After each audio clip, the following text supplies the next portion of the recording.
कार्तिकेय के चरणों में अनुज श्री गणेश का प्रणाम। हे अग्र पूजा के अधिकारी गजानन श्री गणेश, आपने शैल आश्रम में पधार कर हमें धन्य कर दिया। आपका स्वागत है श्री गणेश। अनुज श्री गणेश, अनुज श्री गणेश। भैया कार्तिकेय।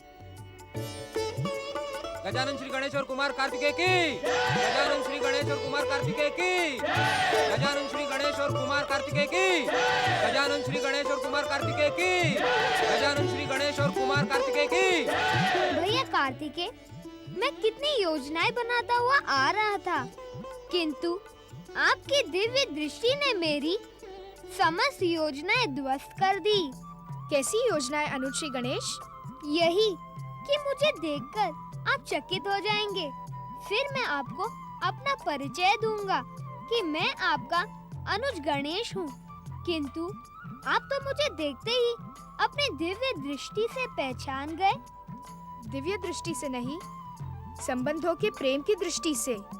और सत्य तो ये है अनुज श्री गणेश कि इस संसार का हर जीव तुम्हें बिना परिचय ही भली भांति पहचानता है। किस प्रकार भैया? अनुज श्री गणेश, ये संसार परम देव श्री महागणेश की इच्छा से ही प्रकट हुआ है और तुम परम देव श्री महागणेश के दिव्य अवतार हो। इस कारण तुम्हें पहचानना किसी भी जीव के लिए कठिन नहीं है। प्रिय शिष्य कार्तिकेय, अपने अनुज से बातें ही करते रहोगे या इनका स्वागत सत्कार भी करोगे? क्षमा करें ऋषिवर, मैं यह स्वागत सत्कार करवाने नहीं, अपितु भैया कार्तिकेय को कैलाश ले जाने आया हूँ। कैलाश ले जाने? महर्षि, मुझे भली भांति ज्ञात है कि आपके आश्रम में रहकर भैया कार्तिकेय ने दक्षिण के क्षेत्र में धर्म और शिव भक्ति का अद्भुत प्रचार किया है। इनकी कीर्ति तीनों लोकों में फैल गई है, किंतु भैया कार्तिकेय के बिना मेरा कैलाश पर मन नहीं लगता। श्री गणेश, भाइयों में तो जन्म से ही प्रेम होना स्वाभाविक है, किंतु आप दोनों में तो सांसारिक प्रेम होने के अतिरिक्त परालौकिक प्रेम भी है। इस दिव्य प्रेम के मध्य मैं कैसे बाधा बन सकता हूँ? अर्थात आपने भैया कार्तिकेय को कैलाश जाने की स्वीकृति प्रदान कर दी? हाँ श्री गणेश। भैया अब विलंब न करें, कैलाश पर सभी आपकी प्रतीक्षा कर रहे होंगे। चलो शीघ्र ही चलते हैं।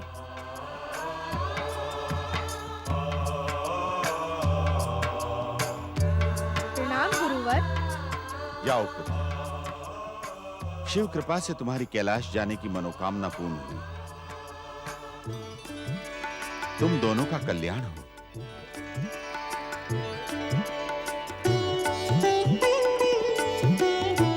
जानते हैं भैया, आपका स्वागत कैलाश में किस वस्तु से होगा? किस वस्तु से?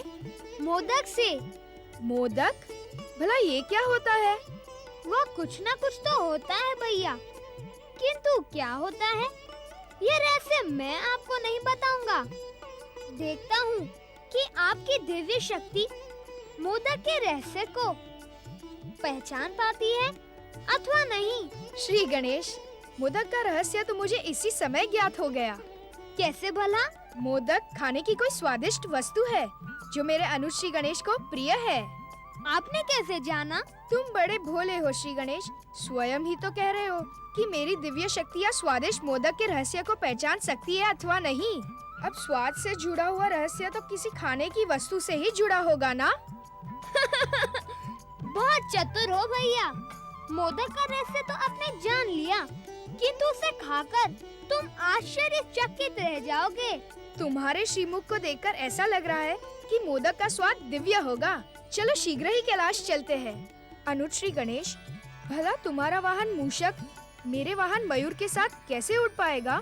मूषक क्रौंच, बड़े भैया की जिज्ञासा का समाधान करो। प्रणाम मुरुगन स्वामी, आप चिंता न करें। श्री गणेश के स्पर्श से मुझ में दिव्य शक्तियां प्रकट हुई हैं। मैं जल, थल अथवा आकाश कहीं भी गमन कर सकता हूँ। चले भैया, आकाश मार्ग से कैलाश चले। चलो वाहन मयूर। मुरुगन स्वामी कुमार कार्तिकेय की, मूषक वाहन पति श्री गणेश की, मुरुगन स्वामी कुमार कार्तिकेय की, मूषक वाहन पति श्री गणेश की, मुरुगन स्वामी कुमार कार्तिकेय की, गजानन श्री गणेश और कुमार कार्तिकेय की, गजानन श्री गणेश और कुमार कार्तिकेय की। पूछूं भैया? अवश्य। सच सच बताओगे? अनुज श्री गणेश, शिव पुत्र होने से अधिक मेरा सम्मान शिव भक्त होने से है, और शिव भक्त कभी भी असत्य नहीं बोलते। बड़े भैया, मुझ विचित्र रूपधारी गज मुख को देखकर पहले पहले आपको कैसा लगा? अति सुंदर, अति दिव्य और अत्यंत शुभ रूप है तुम्हारा श्री गणेश। तुम्हारे मुख को देखते ही प्रणाम करने को जी चाहता है। ना भैया ना, ऐसा अनर्थ ना करना। बड़ा भाई छोटे भाई को प्रणाम करेगा तो हमारी धर्म, संस्कृति और मर्यादा तो नष्ट हो जाएगी ना। ये छोटे या बड़े का प्रश्न नहीं है।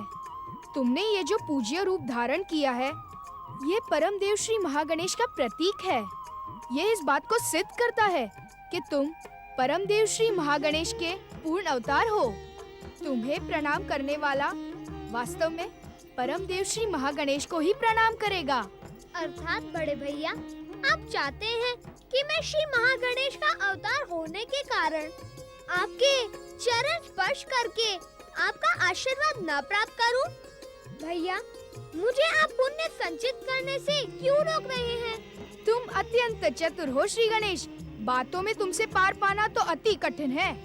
श्री गणेश श्री गणेश देवा, माता जाकी पार्वती पिता महादेवा।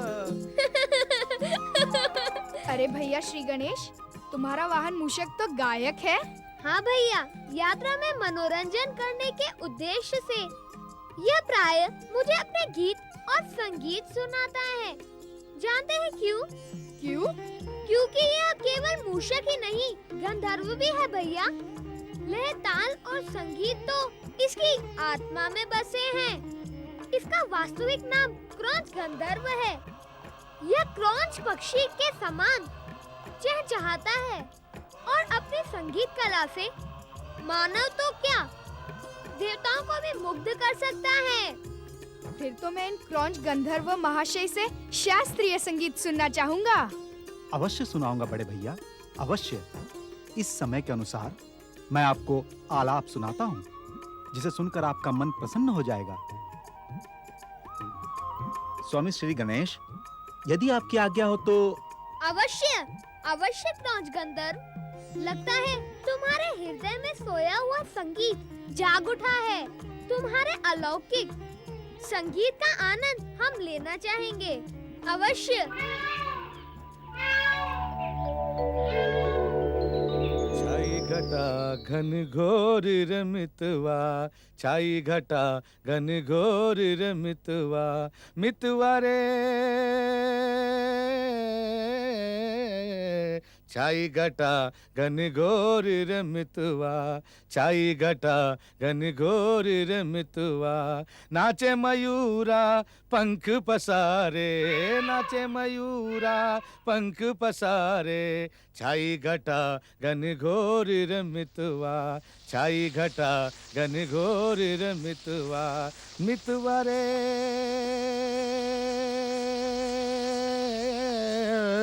मितवा, छाई घटा घन घोर रमितवा। नाचे मयूरा,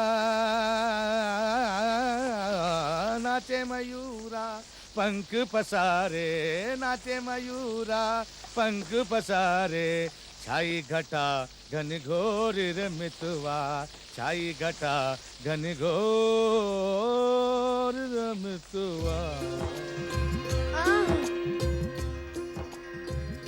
सुंदर, अति सुंदर। तुम धन्य हो अनुज श्री गणेश, तुम धन्य हो, और धन्य है तुम्हारा वाहन मूषक। क्रौंच गंधर्व ने हमारी कैलाश यात्रा को कितना सुखद बना दिया अनुज श्री गणेश। महर्षि अगस्त्य के आश्रम से कैलाश तक की दूरी का हमें पता ही नहीं चला। अब तो हम कैलाश के बहुत समीप हो गए ना। हाँ भैया।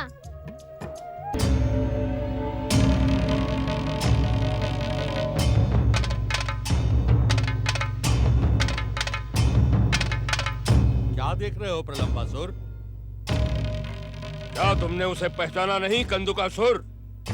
किसे? मैं तो इन दोनों विचित्र प्राणियों को पहली बार देख रहा हूँ। समझ में नहीं आता, चूहा आकाश में कैसे उड़ सकता? लगता है दोनों मायावी हैं। हाँ, इन्होंने मायावी युद्ध करके ही हमारे स्वयंभू असुर सम्राट तारकासुर का वध किया था। हमें इनसे प्रतिशोध अवश्य लेना चाहिए। तुम्हारी दूरदृष्टि प्रशंसा के योग्य है प्रलंबासुर। तुम इतनी दूर से भी हमारे दुष्ट शत्रु कार्तिकेय को पहचान गए। पहचान ही नहीं गया कंदुकासुर, इसे देखकर मेरे मन में प्रतिशोध का ज्वालामुखी फटने लगा है। अपने महान असुर सम्राट तारकासुर की हत्या करने वाले इस हत्यारे को मैं कदापि जीवित नहीं छोड़ूंगा। इसे जीवित छोड़ना हमारे असुर होने पर कलंक लगा देगा। मैं तुम्हारे साथ हूँ प्रलंबासुर। एक और एक मिलकर 11 होते हैं। चलो हम दोनों मिलकर बात ही बात में इसको मसल डालें।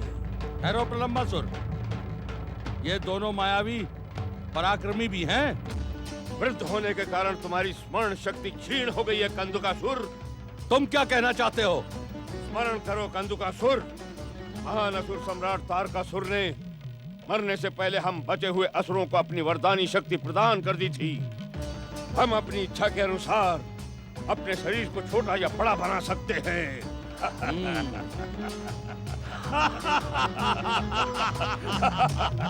तुम धन्य हो प्रलंबासुर, तुम धन्य हो। धन्य है तुम्हारी स्मरण शक्ति। उचित समय पर स्वयंभू सम्राट तारकासुर से प्राप्त वरदानी शक्ति का स्मरण करवाकर तुमने इन दोनों के लिए संकट उत्पन्न कर दिया है। अब हमें विलंब नहीं करना चाहिए। विलंब तो वैसे भी बहुत हो चुका है कंदुकासुर।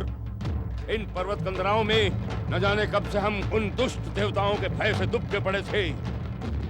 अब हमें अपने शरीर को आकाश की ऊंचाइयों तक पहुंचाकर इन शत्रु देवताओं को समाप्त कर देना चाहिए। हमारे आसुरी प्रहार इन्हें जीवित नहीं छोड़ेंगे।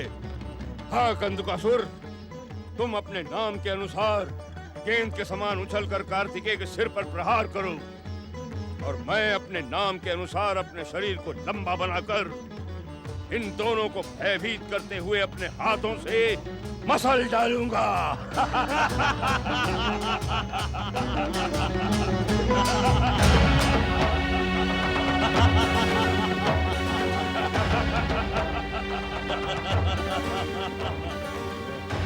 तेरे स्वामी स्वयंभू सम्राट तारकासुर की हत्या करने वाले दुष्ट कार्तिकेय, तेरे ही कारण आज असुर जाति अनाथ हो गई है। मूर्ख असुर, भैया कार्तिकेय तो अनाथों के नाथ हैं। तू इनकी शरण में आ जा। अब तुम सब हमारी शरण में आओगे विचित्र प्राणी। तुझे आज एक लंबे समय के पश्चात देखने के बाद अब हमारी सोई हुई शक्ति जाग गई है।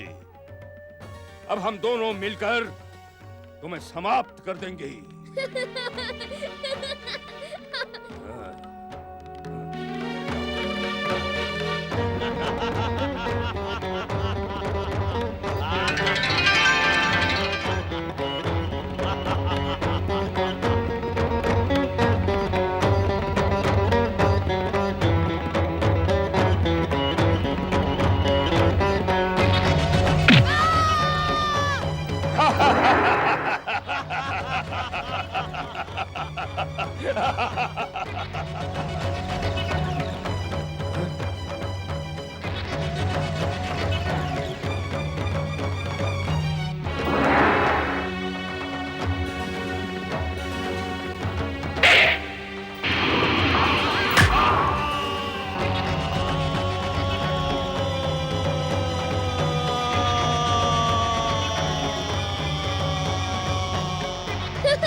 ओम नमः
का अवसर ही नहीं दिया।